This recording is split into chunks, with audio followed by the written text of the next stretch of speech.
अभी रिसेंटली 3 ऐसे custom ROM के अपडेट आए हैं जो कि रियली में लाजवाब है। पोको F5 के लिए, रेडमी नोट 10 प्रो के लिए और यहाँ पे पोको F4 के लिए, जिनका बैक टू बैक आपको वीडियो मिलेगा और मैं चाहूँगा कि आप इन्हें चेक करो क्योंकि ये रोम काफ़ी इंटरेस्टिंग मुझे लगे हैं। लेकिन इस वीडियो में हम बात करने वाले यानी मैं बात करने वाला हूँ रेडमी के नोट 10 प्रो और प्रो मैक्स के रोम के अपडेट के बारे में, क्योंकि इसके लिए एक रोम का अपडेट आया है जो कि पहले कभी देखने को नहीं मिला, वो है आफ्टर लाइफ। ठीक है, और इसका जो UI रीडिज़ाइन जो किया गया है ना, वो रियली में काफ़ी ज़्यादा अमेजिंग है और एक लंबे टाइम के बाद हमें कुछ इस तरीके से चीज़ें जो देखने को मिली है हमारे डिवाइस के अंदर, वो भी AOSP बेस्ड कस्टम रोम पे। तो चलिए आज की वीडियो को शुरू करते हैं और चेकआउट करते हैं इस रोम को और देखते हैं कि क्या कुछ ये स्पेशल लेके आता है और ये कितना ज़्यादा आपको जो भाई मोटिवेट करता है अपने फ़ोन के अंदर इंस्टॉल करने से रिलेटेड। वीडियो अच्छा लगता है तो लाइक करना, चैनल पर नए तो सब्सक्राइब, ताकि ऐसी इंटरेस्टिंग अपडेट आपको रेगुलर मिलते रहें।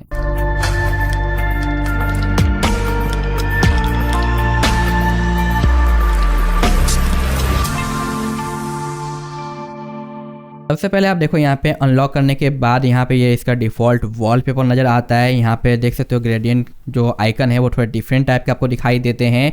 बाकी यहाँ पे आपका जो कैमरे का प्रॉब्लम सॉल्व कर देता है वो है इसका खुद का डिफ़ॉल्ट कैमरा, जो कि हमें देखने को मिल जाता है यहाँ पे लाइका का। ठीक है, तो यहाँ पे लाइका का जब फर्स्ट टाइम आप ओपन करोगे तो थोड़ा सा परमिशन देना पड़ेगा, उसके बाद ये काम करने लग जाएगा। मैंने ये इसलिए शो किया है ताकि आपको भी दिक्कत ना आए। सबसे पहले आप देखो अनलॉक करते हैं, यहाँ पे इसका जो डिफ़ॉल्ट वॉलपेपर है वो आपको नजर आएगा और यहाँ पे आइकन देख सकते हो किस तरीके से है। यहाँ पे जो इसका स्ट्रेस बार है वो काफ़ी अलग तरीके से यहाँ पे मॉडिफाइड किया गया है, जहाँ पे डेटा यूजेज वगैरह एडिट का आइकन यहाँ पे डायरेक्ट इसके सेटिंग में आपको लेकर चला जाता है। यहाँ पे रनिंग ऐप आपको शो कर देगा और यहाँ से नॉर्मल बेसिक सेटिंग पे आपको लेके जाएगा, जो कि काफ़ी ज़्यादा यूजफुल है। और दो बड़े टाइल्स आपको जो कि इंटरनेट और ब्लूटूथ के नज़र आते हैं, बाकी शॉर्टकट वाली चीज़ें आपको यहाँ पे नज़र आ जाती है, जो कि कुछ इस तरीके से चेंज कर सकते हो। और ये काफ़ी हद तक मैं कह सकता हूँ कि नथिंग OS जो है ना उससे थोड़ा बहुत इंस्पायर वगैरह है ये कीबोर्ड, लेकिन थोड़ा डिफरेंट लुक में नज़र आता है, जो कि काफ़ी लंबे टाइम बाद ऐसा देख के मुझे काफ़ी ज़्यादा बेनिफिट दिखाई दिया और ये अच्छा भी मुझे यहाँ पे लगा है और ये सारी चीज़ें अच्छे से यहाँ पे काम भी कर रही है। इसके बाद आते हैं सेटिंग के अंदर। तो आपको सेटिंग का ये जो लुक देखने को मिल रहा है ना, इधर तो सिंपल है लेकिन हर एक जगह कुछ ना कुछ चेंज है। जहाँ पे सबसे पहले ऑनर, और यहाँ पे आप देखो यूजर किस तरीके से चेंज कर दिए गए हैं, जो कि आप इसे अपने हिसाब से बंद भी कर सकते हो। अबाउट फ़ोन थोड़ा इस तरीके से दिखाई देता है, जो कि आफ्टर लाइफ प्रोजेक्ट है, जहाँ पे डिवाइस नेम एंड्रॉयड वर्जन, जहाँ पे आपको आपके मेंटेनर का नेम यानी इस रोम का, और ये ऑफिशियल सपोर्ट है एंड्रॉयड 13 का, नवंबर 5 का सिक्योरिटी पैच है और कर्नल वगैरह और लिनक्स वगैरह आपको यहाँ पे नज़र आते हैं, जो कि सब कुछ सही है और परफेक्ट तरीके से नज़र आ जाता है। बाकी बैक की ओर आने के बाद आपको डायरेक्ट सेटिंग में ही एरोप्लेन मोड का बाहर ऑप्शन मिलता है, जहाँ से इसे ऑन एंड ऑफ कर पाओगे। अनदर यहाँ पे आपको देखने को मिलता है कनेक्टिविटी, जहाँ पे देखो कुछ इस तरीके से एनिमेशन ऐड करे गए हैं, जो कि हर एक सेटिंग के अंदर आपको यहाँ पे नज़र आता है। ये चीज़ अच्छा लगा। ऐप्स का भी आप यहाँ पे देख सकते हो, गेम स्पेस, पैरेलल और बाकी अदर ऑप्शन आपको दिखाई देंगे।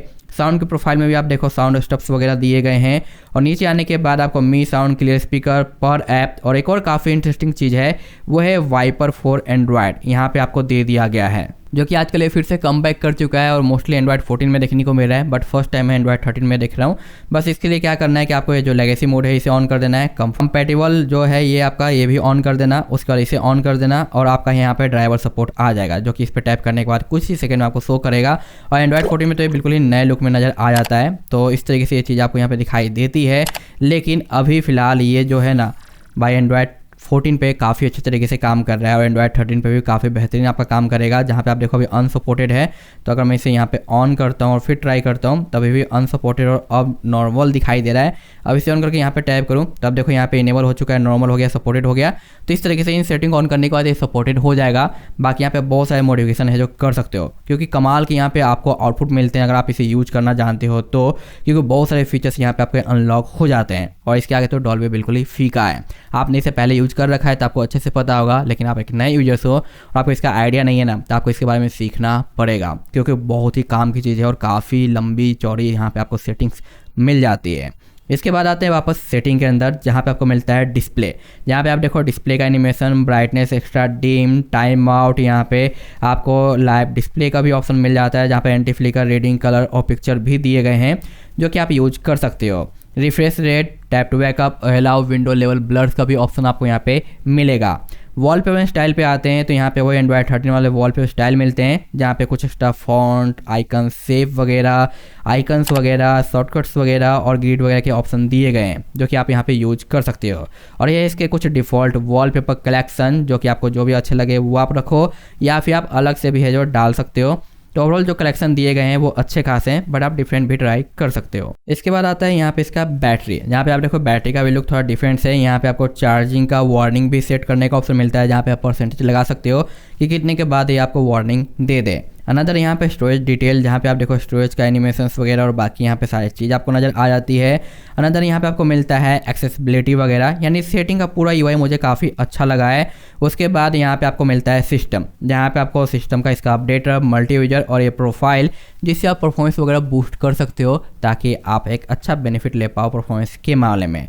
तो ये थे नॉर्मल बेसिक, लेकिन इसके बाद आता है इसका खुद का कस्टमाइजेशन, जहाँ पे थीम, सिस्टम और जनरल की सेटिंग आपको मिलती है। तो थीम के अंदर आपको मिलता है स्टेटस बार, जहाँ पे आप है जो यहाँ पे लोगो इनेबल कर सकते हो, जो कि मैंने इनेबल कर रखा है। उसके बाद यहाँ पे कस्टमाइजेशन में आप चाहो तो अलग स्टाइल डाल सकते हो बैटरी के लिए, जो कि आपका रहेगा। उसके बाद स्टेटस बार आइकन वगैरह आपको चेंज करने का ऑप्शन है, क्लॉक लेफ्ट एंड राइट वगैरह, नेटवर्क ट्रैफिक है, status bar 4G 5G combined signal network वगैरह और बाकी अदर ऑप्शंस वगैरह। कुछ सेटिंग को ऑन करने के बाद आपका यूआई एक बार रीस्टार्ट होता है, तो इसके लिए टेंशन मत लेना। इसके बाद बैक आते हैं तो आपको मिल जाता है यहाँ पे क्विक सेटिंग, जहाँ पे फुटर, पिक्चर वगैरह आप सेट कर सकते हो, यूजर नेम वगैरह आप यहाँ से खुद से चेंज कर सकते हो। यहाँ पे कलर नोटिफिकेशंस वगैरह है। यहाँ पे क्यूएस का आपको अलग अलग स्टाइल देखने को मिल जाता है, जो कि आप शार्प कर सकते हो, रेक्टेंगल कर सकते हो, क्यूएस ड्यूअल टोन आप इनेबल कर सकते हो, ब्राइटनेस स्लाइडर टॉप पे या बॉटम पे, ऑटो ब्राइटनेस का और एनिमेशन वगैरह के भी ऑप्शन आपको यहाँ पे मिलते हैं। तो आप देखो इसके शेप थोड़े से चेंज हो चुके हैं, तो ये सारी चीज़ें आप यहाँ पे जो बदल सकते हो क्विक सेटिंग के अंदर। बैटरी मैंने आपको शो कर दिया। लॉक स्क्रीन में ambient, CTR, always on, double tap, fingerprint authentication, charging animation, disable power menu, lock screen आपको मिलेगा। उसके बाद आता है सिस्टम, जहाँ पे आपको नोटिफिकेशन के ऑप्शन मिलते हैं, किल, उसके बाद कलर, काउंटर, रीट्रैकर, क्लीन ऑल बटन वगैरह, एज लाइट वगैरह। जेस्चर के अंदर वॉल्यूम, पार्सल स्क्रीनशॉट वगैरह और यहाँ पे सिस्टम के नॉर्मल जो ऑप्शन रहते हैं वो। उसके बाद पावर मेनू पे क्या क्या रखना है वो चीज़ आप सेट कर सकते हो। बटन के अंदर आपको वॉल्यूम बैकअप और पार्सल स्क्रीनशॉट वगैरह मिल जाते हैं। जनरल के अंदर आपको मिलता है मिसलेनियस, जहाँ पे unlimited photo storage plus higher FPS जो कि काम करता है। यहाँ पे आपको सिग्नेचर प्रूफिंग वगैरह का, Android P animation, ignore window secure flag और कॉलिंग से रिलेटेड वाइब्रेट के फीचर्स मिलते हैं। अनदर आता है यहाँ पे जो कि सिस्टम थीमिंग से रिलेटेड, जहाँ पे आप इसे चाहो तो डिफॉल्ट या फिर ग्रेड स्टाइल में आप रख सकते हो। यहाँ पे आप चाहो तो यूजर नेम जो लिखा हुआ है यूजर उसे चेंज कर सकते हो। हेडर को ब्लर आप चाहो तो बदल सकते हो। यहाँ पे आपको स्टाइल 1 स्टाइल 2 देखने को मिलता है, जहाँ पे आप देखो इसके अंदर थोड़ा सा बदलाव आपको दिखाई दे रहा होगा। और इसे ऑफ करूँ तो यहाँ पे एक एनिमेशन है जो हट गया, फिर से ये छोटा हो गया, ये फिर से और ये फिर से। तो इस तरीके से यहाँ पे आप सिंपल कर सकते हो या फिर बढ़ा भी सकते हो। और इसमें ये सारे टैब जो कि स्लाइडर है इनका यूज करते हुए आप इसमें जो टाइल्स आया था ऊपर हेडर, उसे आप अपने हिसाब से चेंज कर सकते हो। यहाँ पे फिलहाल मैंने थोड़ा सा सिंपल किया है, तो अब यहाँ पे आप देखो कि सिंपल करने के बाद सेटिंग का लुक कैसा यहाँ पे नज़र आता है। तो यहाँ पे आप देखो कुछ इस तरीके से ये चीज़ें दिखाई देगी और यहाँ पे काफ़ी हद तक छोटे मोटे नॉर्मल चीज़ आपको देखने को मिल रही है। अब देखो एक स्लाइडिंग में आ गया, जबकि टैब 1 2 3 दिखाई दे रहा था और इसके ऊपर आपको एनिमेशन भी दिखाई दे रहा होगा। तो ऐसे कई सारी चीज़ें हैं जो कि आपको यहाँ पे बदलने के लिए मिल जाता है। बाकी यहाँ पे मोनेट इंजन आपको देखने को मिल जाता है, वही कई सारे फॉन्ट्स हैं, कुछ क्लॉक्स वगैरह, सिग्नल वगैरह, आइकन सेव वगैरह आपको यहाँ पे देखने को मिलेंगे। अनदर यहाँ पे आपको वही सारी चीज़ें जो कि मैंने आपको यहाँ पे शो कर दिया है, जैसे कि स्ट्रेस बार के अंदर आपको लोगो वगैरह देखने को मिलता है। तो जो कस्टमाइजेशन दिया गया है वो काफ़ी अच्छा है, यूआई भी काफ़ी अच्छा देखने को मिला है काफ़ी लंबे टाइम के बाद, जो कि आपको रियल में काफ़ी अच्छा लगेगा। और यहाँ पे जो डायलर यूज किया गया है ना, ये ऑक्टावी का जो पहले डायलर आता था वही है, जिसमें आपको कॉल रिकॉर्डिंग का बेनिफिट मिलता है विदाउट यहाँ पे अनाउंसमेंट वाला। और देखो एंड्रॉयड 14 वाला एनिमेशन भी यहाँ पे है, तो ये चीज़ मुझे काफ़ी सही लगा। तो डायलर से रिलेटेड आपको शिकायत नहीं होने वाली, मैसेजिंग भी थोड़ा सिंपल सा डिफरेंट सा रखा गया है। और इसके बाद यहाँ पे आपको मिलता है लाइका कैमरा, जो कि आपको डिफ़ॉल्ट कैमरे की कमी भी ख़त्म कर देता है।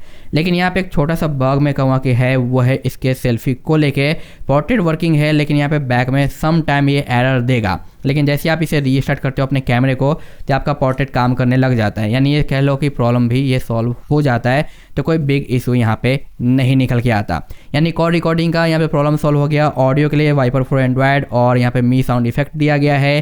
कैमरे का भी प्रॉब्लम यहाँ पे सॉल्व हो जाता है, यानी बेसिक जो प्रॉब्लम होती है कस्टमर होम यूजर्स को, वो चीज़ यहाँ पे इस रोम में सॉल्व हो जाती है। अब बात आती है परफॉर्मेंस कि इस रोम का परफॉर्मेंस एक्चुअली में है कैसा। तो यहाँ पे आप देखो कि इस रोम के साथ आपको इतने ही एप्लीकेशन मिलते हैं, बाकी आप अपना डाल सकते हो अपने नीड के हिसाब से। और ये है AnTuTu स्कोर जो कि काफ़ी अच्छा खासा है, और 100 पे डालने के बाद नॉर्मल CPU टोटल 1,92,000 मैक्स और मिनिमम यहाँ पे 1,59,000 गया है, जो कि काफ़ी अच्छा है। उसके बाद यहाँ पे ये डिफ़ॉल्ट नॉर्मल सेटिंग है, लेकिन जैसे ही 90 FPS वाला सेटिंग ऑन करते हो आपका एक्स्ट्रा 90 FPS अनलॉक हो जाएगा, जो कि काफ़ी सही है। और वहीं पे बात करें यहाँ पे हमारा बैटरी ड्रॉप, जो कि 74 के बाद मॉर्निंग में आता है 71, यानी फुल नाइट में 3% का बैटरी ड्रॉप गया है, जो कि 11 आवर्स का स्टैंड बाय टाइमिंग था। और ये चीज़ मैं कहूँगा कि काफ़ी अच्छा खासा है। और यहाँ पे आप देखो नेटवर्क भी गायब था, क्योंकि मैंने यहाँ पे सिम कार्ड डाल रखा है, तो ज़्यादा ड्रेन नहीं हुआ। तो स्टेबिलिटी आपको मिलती है बैटरी के मामले में। अबाउट सेशन तो मैंने आपको शो कर दिया है, QS वगैरह। और ये है हमारा Geekbench, जो कि ये भी काफ़ी अच्छा मुझे लगा है। वहीं पे बात रही सेफ्टी नेट की, क्या हमारा सेफ्टी नेट पास है, तो हाँ वो आपको पास मिलता है, और बैंकिंग के ऐप भी आपके वर्किंग रहेंगे, और L1 का सपोर्ट भी आपको यहाँ पे मिल जाता है। और रही बात डालना कैसे, तो वही सेम मेथड है, कोई एक्स्ट्रा मेथड फॉलो करने की जरूरत नहीं है। Wipe flash format and reboot, ये बेसिक सी चीज़ें हैं जो कि आपको करनी है इस रोम को अपने फ़ोन में इंस्टॉल करने के लिए। और ये रोम मेरी तरफ से हाईली रिकमेंडेड भी होने वाला है, तो ज़रूर ट्राई करो। और इसे यूज़ करने के बाद अपना ओपिनियन शेयर करना कि आपको कैसा लगा, ताकि बाकी तो यूजर्स को भी इसके बारे में पता चल सके। क्योंकि भाई मैं रियली में इससे काफ़ी ज़्यादा इंप्रेस्ड हूँ, जो हमें नया लुक ये प्रोवाइड किया है काफ़ी लंबे टाइम के बाद, और ये फर्स्ट टाइम भी मुझे देखने को यहाँ पे मिला है। ठीक है, सो मैं मिलता हूँ आपसे नेक्स्ट वीडियो में। Thanks for watching, bye bye.